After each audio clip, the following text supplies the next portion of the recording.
Have you ever felt like your kindness was a curse? Like no matter how much light you carry, the world only responds with shadows? You're not imagining it. There is something invisible working against those who choose truth over appearance, integrity over comfort. And that something has been shaping your reality all along. We were taught to be good, to be polite, to avoid conflict. But no one told us that in a sick world, goodness is dangerous. No one warned us that the more awake you are, the more isolated you feel. That the very system we live in doesn't just punish evil. It quietly devours the kind, the honest, the spiritually aligned. George Orwell tried to warn us. His book 1984 wasn't fiction, it was prophecy, and we ignored it. What if I told you that good people become monsters? Not because they were born that way, but because the system is designed to twist goodness into guilt, silence into virtue, and fear into obedience. What if your suffering isn't a failure of your soul, but the sign that your soul is intact in a world that demands its silence? In this video, we're going to reveal why the most spiritually sensitive, the most mystical, the most attuned to the universe are often the first to break, and why that breakdown isn't the end, but the beginning of a deeper truth, a truth that has been buried under centuries of distortion. If you've ever felt like the world punishes you for being kind, stay. If you've ever questioned whether your silence is protecting you or destroying you, stay. Because what you're about to hear may not just shift your mind, it may reconnect you to your essence. But be warned, once you see this, there's no going back. Many people who watch this channel still aren't subscribed. If this message speaks to something ancient inside you, something the modern world has tried to erase, subscribe now to Celestial Truths and stay until the very end. You're about to remember what the system tried to make you forget. Kindness, when rooted in truth rather than performance, is not weakness, it's sacred defiance. Yet in a world that worships appearances and runs on distorted power, true kindness doesn't go unnoticed. It becomes a target. The kind soul, quiet, sincere, present, is often seen as naive or easy to manipulate. But that perception reveals more about the sickness of the collective than the soul who refuses to harden. In this mystical web we call the universe, those who choose empathy over ego disturb the unconscious systems that thrive on domination. Their light exposes the shadow others try so desperately to deny. And so the truly kind are not merely misunderstood, they're often punished. Society, in its spiritual blindness, mistakes depth for weakness. The gentle are used, discarded, or dismissed because they don't fight dirty. They're not loud, they don't seek control, they just show up, present, aware, compassionate. But in a world addicted to noise, that kind of stillness is threatening. The kind don't play the ego games. They refuse to abandon their values for validation, and in doing so they hold up a mirror to the collective soul. Jung spoke of how the shadow resents the light, and this is exactly why those who walk the path of the heart are often betrayed. Not for what they do, but for what they represent. A reminder of what others have forgotten. There is a spiritual irony in how the universe shapes its most luminous beings. Those with a heart wired for love are thrown into environments that try to crush it. They are tested, not to destroy them, but to forge them. Fire is not their enemy. It is the element of transformation. The mystic knows this. The deeper the wound, the more profound the awakening. Every betrayal is a portal. Every heartbreak is a sacred invitation to meet the self beyond illusion. And so the cost of kindness is not weakness, it's rebirth. But rebirth is painful. It strips away who you thought you had to be in order to remember who you truly are. True kindness walks, alone sometimes. It doesn't seek applause or permission. It listens to the inner voice, even when that voice whispers against the current of the world. That's the kind of kindness that becomes revolutionary. It doesn't just heal, it reveals. It unveils the cracks in the system, the falseness in the roles we're taught to play. But to carry this level of presence is to carry a burden. You'll be called too sensitive, too emotional, too soft. Yet, those are the very traits that keep the universe in balance. Spirituality was never about escaping the world. It was about embodying truth in the midst of it. Many souls on the path ask, why does it hurt to be good? And the answer is as mystical as it is human. because the good are here to shift the pattern, not to fit in. They're not here to survive the sickness, but to awaken others from it. And the pain they endure isn't meaningless. It's sacred currency. It deepens their intuition. It sharpens their discernment. It teaches them when to love and when to walk away. And so, if you've ever felt punished for your softness, know this: the universe is not ignoring you. It's initiating you. Because your kindness, when aligned with truth, isn't just a virtue. It's a force of awakening. And the system knows it, which is why it tries to turn your light into silence. But what if silence is exactly what sustains the monsters? At first glance, the world may appear to reward kindness, but only when it fits within the framework of control. What many seekers fail to realize is that systems, especially those built on hierarchy, fear, and conformity, have long mastered the art of weaponizing virtue. As George Orwell foresaw, oppression doesn't always arrive in boots. Sometimes it wears a smile, dressed in moral language and cloaked in good intentions. In such structures, kindness is stripped of its spiritual essence and transformed into a behavioral expectation. One is taught not to be good from the soul, but to perform goodness as defined by the system. Over time, this detachment from authenticity poisons the spirit. The sacred language of the universe becomes distorted, and the heart's natural impulse to serve is replaced by an anxious need to please. This manipulation runs deep, hiding behind noble ideals like duty, sacrifice, and humility. But when we observe through the lens of analytical psychology, we begin to see the distortion. Kindness becomes self-erasure, compassion becomes silence, and forgiveness becomes submission. Carl Jung spoke of the persona, the mask we wear to be accepted by society. It is through this mask that collective systems exert their influence. The persona is rewarded, while the authentic self is ignored or punished. The good-hearted individual begins to feel guilty for setting boundaries, for protecting their energy, for honoring their truth. Over time, they internalize the idea that to say no is to fail morally. This is how spiritual fatigue is born, not from loving too much, but from loving without alignment. Orwell understood that the most effective form of tyranny is the one that convinces you that your suffering is a virtue, that your silence is noble, that to rebel against injustice is selfish. This is how entire generations of kind souls are seduced into servitude, not by force but by guilt. And so they keep quiet, they stay small, they carry the burdens of others while ignoring the voice within. They confuse spiritual evolution with self-denial. But true spirituality is not about diminishing the self, it's about integrating it. The universe doesn't punish clarity, it reveres it. The mystical path is not submission, but remembrance. Still, guilt lingers like a shadow over the soul, whispering lies that feel like truths. Even language becomes a prison. The person no longer says, "I feel guilty." They begin to say, "I am selfish." The difference between feeling and being is erased. Through collective language, thought patterns, and subtle moral conditioning, the system reshapes inner reality. Orwell warned us, to control the vocabulary is to control perception. Words like kind, loyal, and humble are quietly redefined to mean compliant, quiet, and obedient.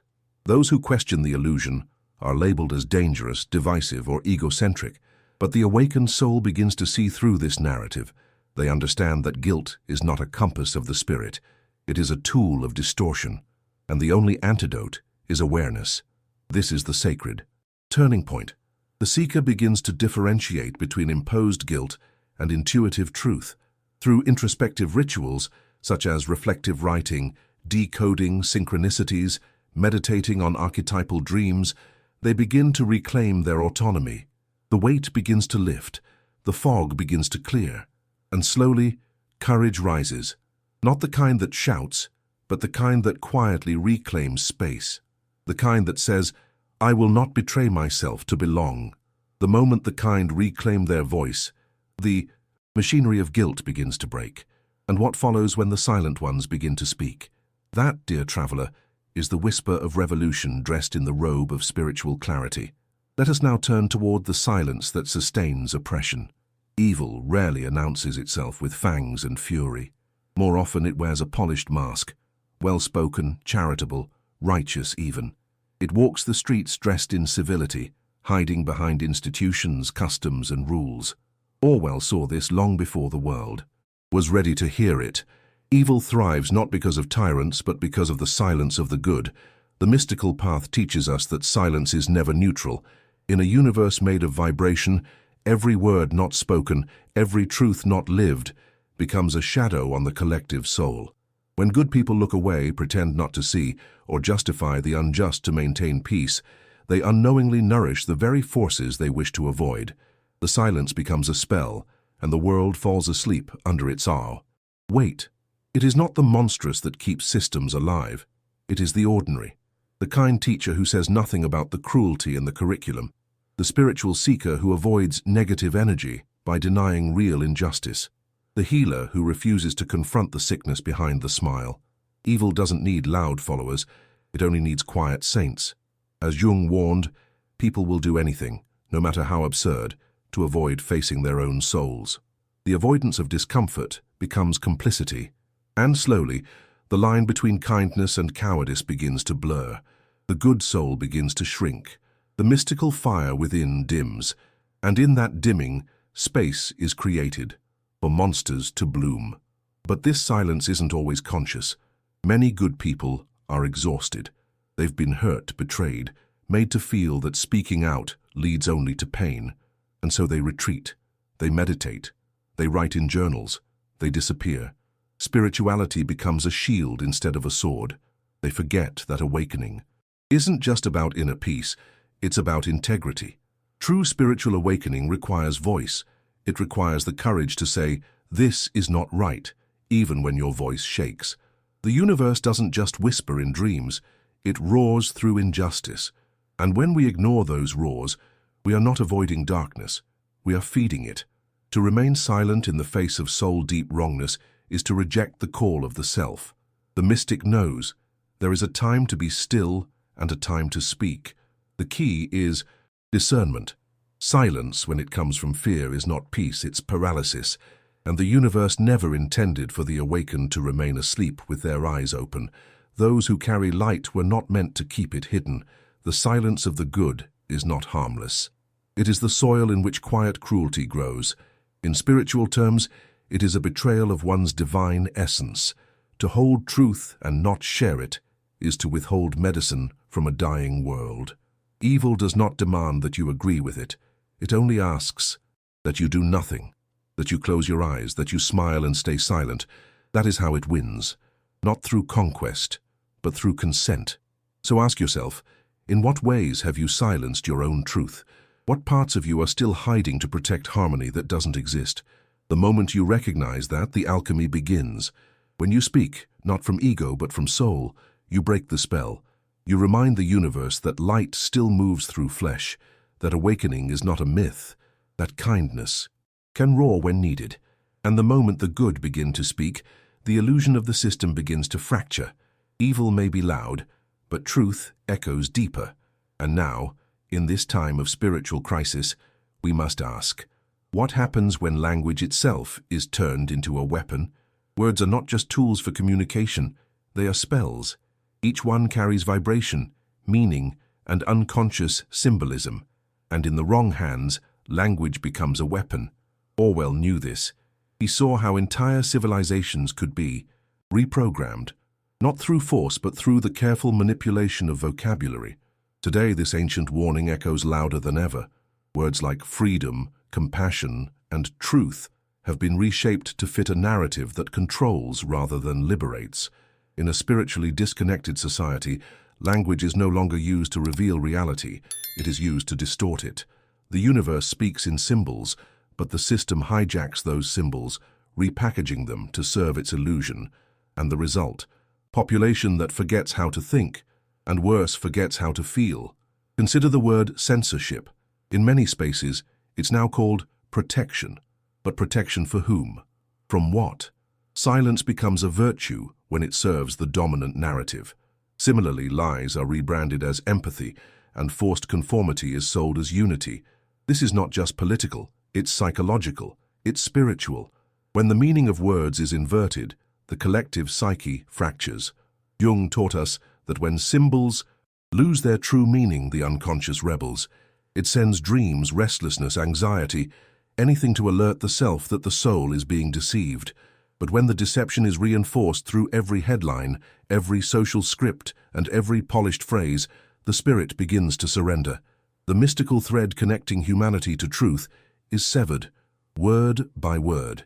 In the mystical tradition, language is sacred. It's how we invoke the divine, how we awaken others, how we shape our reality. But now, we're seeing the opposite. Reality is being shaped for us through carefully engineered language. Words are no longer bridges, they're walls. To disagree is to be labeled. To question is to be exiled. And so people begin to self-censor, not because they are unsure of what they believe, but because they are afraid of what words are now allowed to mean.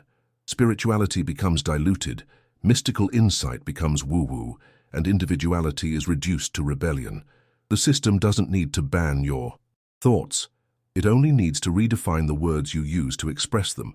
This is not just happening on screens, it's happening inside minds. The inner dialogue begins to mimic the external distortion. People say, "I'm fine," when they're spiritually collapsing. They say it's not that bad when their intuition is screaming. The manipulation of vocabulary creates internal dissonance. And when words no longer align with inner truth, the self begins to disconnect. That's the real danger. Not just censorship in the outer world, but the silencing of the soul within. The mystical seeker must be vigilant, not just with the words they speak, but with the meanings they hold. Every time you reclaim a word, freedom, truth, love, you reclaim a piece of your spiritual sovereignty. And so the question arises, if reality is shaped by language, who gets to define the words we live by? The universe is still whispering the original meanings through dreams, synchronicities, and intuition. But to hear them, we must unlearn the noise. We must reconnect with the mystical essence of language, because only then can we break the spell. Only then can we speak from the self, not the script. And when that happens, when the kind, the conscious, the courageous begin to speak with clarity, words become sacred again, and the distortion crumbles. But what happens when this manipulation no longer comes from governments, but from the people themselves? Once upon a time, authoritarianism wore uniforms and gave commands from podiums. Today it wears casual clothes, posts hashtags, and lives in the minds of everyday people. George Orwell saw this coming. Not a dictatorship enforced by a single figure, but one enforced by the crowd. The mystical seeker must look beyond surface appearances to see that modern control is no longer top-down. It's horizontal. It flows through social pressure, through digital shame, through the ever-tightening grip of collective morality. And it doesn't come screaming with threats. It comes smiling with approval. In a society that has lost its spiritual grounding, virtue becomes performance, and the need to belong becomes a tool of control. The masses, unaware of their own programming, become agents of their own imprisonment. What once came from authority now comes from friends, co-workers, neighbors, and strangers online. A simple sentence, a curious question, an honest reflection can cost someone their social place. And so, people censor themselves, not because of laws, but because of judgment. The mystical dimension of this is profound. We are witnessing a mass possession, a collective shadow at play. Jung warned us that when the individual dissolves into the crowd, consciousness collapses. And without consciousness, fear takes over. Spirituality becomes diluted into sound bites. The universe is reduced to aesthetic trends, and truth becomes whatever the majority can tolerate. In such a climate, authenticity is dangerous. And those who dare to speak from the self are labeled as threats, not by tyrants but by peers. This new form of control thrives on hypervisibility. The masses do not need to hear your voice. They want to control your silence. Not only must you agree, you must be seen agreeing. If you're neutral, you're guilty. If you're silent, you're suspicious. In this spiritual drought, even kindness is weaponized. Good people are expected to conform publicly, to validate the dominant narrative, to sacrifice their inner truth for outer approval. The mystical path, however, teaches a different truth. The self is not here to obey the many, but to align with the eternal. And when the collective turns oppressive, The spiritual initiate must turn inward, listening not to noise, but to the whisper of the universe. This whisper can be terrifying. It says, you might lose friends, you might be misunderstood, you might walk alone. But what is the cost of betraying your soul to please the masses? Spiritual integrity is not passive. It is active rebellion. Not rebellion against others, but against the false self created by fear. The crowd doesn't need permission to turn on you. It only needs to sense that you are different. And difference, in a world addicted to sameness, is seen as danger. Yet difference is also where the divine lives. The mystical truth is this: your uniqueness is not an error. It is a message. It is encoded with a purpose that only the universe understands, and conforming silences that message. So now we must ask, what happens when those who seek approval from the crowd lose themselves in the process? The new tyranny wears no crown, but it leaves scars just the same. It disguises itself as morality, but punishes awakening. The true seeker must recognize this game and step out of it, not with rage but with clarity. Because only by detaching from the illusion of the crowd can we reconnect with the voice of the soul. And when enough people remember that their allegiance is to the self, not to the swarm, a new reality begins to emerge. But until then, what happens to those who try to be good in a world ruled by collective fear? In an age where visibility equals value, reputation has become the new god, and its temple is everywhere. We curate ourselves like products, polishing every word, every expression, every silence to maintain an image that pleases the collective eye. But what most don't realize is that this obsession with appearing good is not the same as being good. It is the death of authenticity. Jung warned us that when we over-identify with the persona, the mask we wear to function in society, we lose access to the self. And what is the self, if not the mystical compass that keeps us aligned with the universe? When we abandon it for reputation, we trade spiritual sovereignty for a social costume that gets tighter with every step. This prison is invisible, yet its walls are real. You can feel them every time you hesitate to speak your truth, every time you second-guess your intuition to maintain peace, every time you shrink your soul to fit into a script. In this false safety, kindness becomes calculation, humility becomes self-erasure, and spirituality becomes performance. The mystical fire begins to dim, not because it's gone, but because it's being suffocated. You start living for the perception of others rather than the call of the soul, and the universe, in its wisdom, begins to send signs: restlessness, emptiness, dreams that disturb, synchronicities that nudge. These are not punishments. They are sacred messages inviting you to return to your essence. This obsession with being liked is not love. It is fear dressed as virtue. It is the fear of exile, the fear of not belonging. But here lies the paradox. The more you try to be what others want, the more you disconnect from your spiritual frequency, and the more disconnected you become, the more you suffer silently. You might still receive praise, but it feels hollow. You might still be accepted, but not seen. You become a ghost of yourself, haunted by the version of you that you abandoned for validation. And no matter how much applause you collect, your soul remains hungry for truth, for alignment, for the mystical experience of being real. To escape this prison, one must dare to risk disapproval, to walk with truth as your guide, even when your reputation trembles. It is not about rebellion for the sake of rebellion. It is about devotion to the self. The authentic self is wild, unpredictable, alive. It does not move according to popularity, but according to resonance. Spirituality is not meant to be palatable. It is meant to awaken. And awakening isn't comfortable. It breaks the persona. It shakes the performance. It exposes what's fake and calls forth what's true. And once you taste that truth, you'll never fit back into the mask again. You'll choose truth, even if it costs you your image. So the question becomes, who are you when no one's watching? Who are you without? The approval, the likes, the curated smiles? Reputation is a shadow when it controls you, but a tool when you transcend it.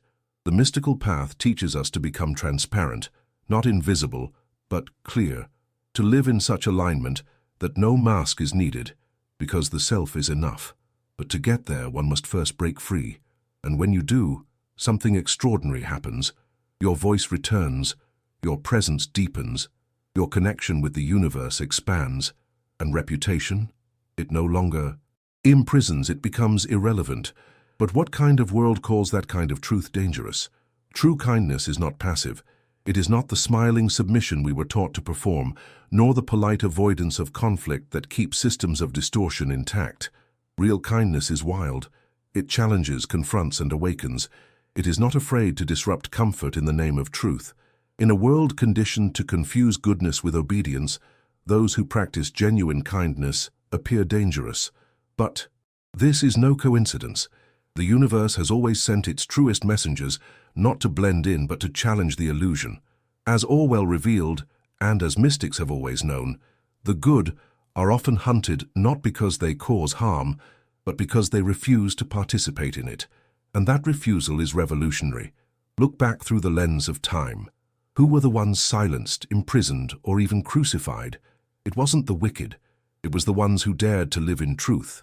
Socrates, Mandela, Gandhi, and yes, even spiritual icons whose names echo across the mystical traditions. They were not praised in their lifetimes. They were punished, not for evil, but for embodying a form of good that threatened the established order. Jung would call this individuation, the sacred process of becoming whole no matter the cost. And in a world that profits from fragmentation, wholeness is a radical act. The truly kind are whole. They cannot be controlled, and so they are labeled rebels. True kindness sees beyond appearances. It recognizes that silence in the face of injustice is not compassion, it is betrayal. That forgiveness without accountability is not healing, it is avoidance. The spiritually awakened soul knows that kindness must sometimes speak with fire, that to protect the innocent you may have to disappoint the powerful.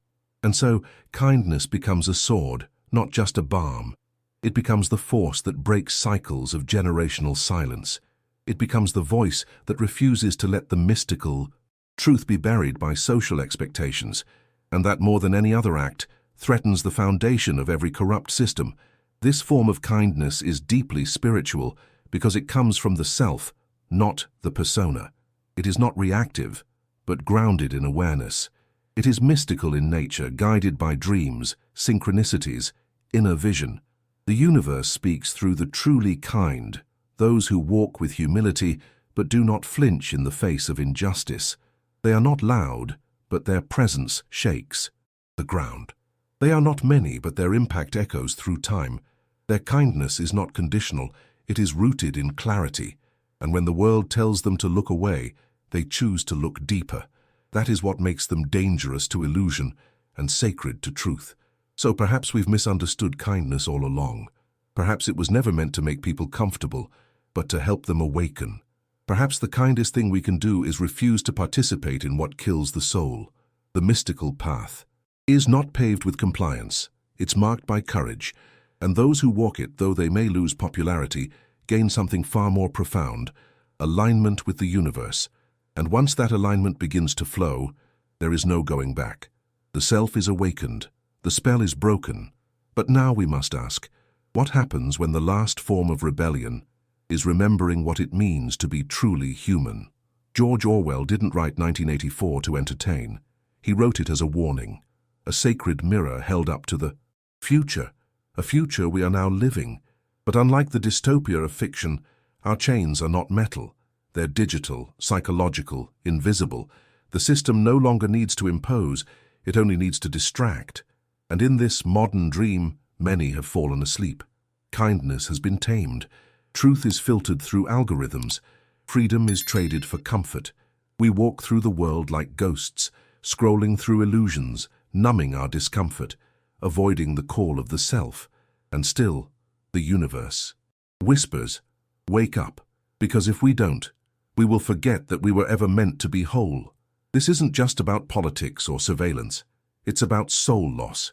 Jung called it psychic disintegration, the slow, silent drifting away from one's essence. And today it happens every time we deny what we feel, every time we say yes when the self screams no, every time we betray intuition for approval. The cost is invisible, but enormous. We lose vitality, we lose clarity, we lose connection to the mystical rhythms of the universe. And when the soul grows numb, the world becomes a prison with no visible bars. We smile on the outside, but we ache with a nameless grief. And that grief is not weakness. It is the cry of your forgotten self, begging you to return. The spiritual path isn't about floating above reality. It's about diving deeper into it. It asks us to stop outsourcing our truth to systems, labels, and screens. It invites us to feel again, to notice the synchronicities, to pay attention to the recurring symbols in our dreams, to question the narrative that rewards conformity and punishes awakening. Because the moment you begin to see clearly, you realize this isn't just a societal collapse, it's a spiritual one. And yet, in that collapse, something ancient stirs. The call to rise, the call to remember, the call to choose consciousness, even when unconsciousness is easier. But awakening requires sacrifice. You'll lose illusions, you'll lose roles that no longer serve. You'll lose the comfort of being asleep. And yet, you'll gain something that no system can offer: freedom. Not the freedom sold by slogans, but the freedom of alignment, the freedom of living as the self, the freedom of no longer needing to pretend. This is the freedom Orwell fought for, not just externally but internally. And this is the mystical battle of our time, not between nations but between numbness and presence, between image and essence, between sinking into noise or rising into awareness. So now the choice is ours. Do we keep performing goodness for a system that thrives on silence, or do we awaken into the wild, beautiful responsibility of being truly alive? The universe is waiting, not with punishment, but with invitation, to feel, to question, to remember, because if we continue to sleep, we sink into a future where nothing is sacred. But if we awaken, really awaken, we become the very thing the system fears most: a soul that cannot be controlled, a presence that cannot be silenced, a light that no darkness can manipulate. And now the question remains, what if the awakening you've been waiting for is waiting for you? So now I ask you, have you ever felt that the world punished you for being real? If this message awakened something inside you, no matter how small, don't let it fade. Leave a comment below and tell us, have you ever been silenced, not by force, but by fear? Your story could be the mirror someone else needs to remember their own voice. And if you haven't subscribed yet, do it now. Not just to support this channel, but to stay connected with a community that's choosing truth, consciousness, and spiritual awakening in a world ruled by illusion. Activate the notifications, because the next video may be exactly the key your soul has been waiting for. Watch the next video appearing on your screen. It continues this journey into the hidden forces shaping your life. Until then, this is Celestial Truths reminding you, your light is not too much. The world just forgot how to see it.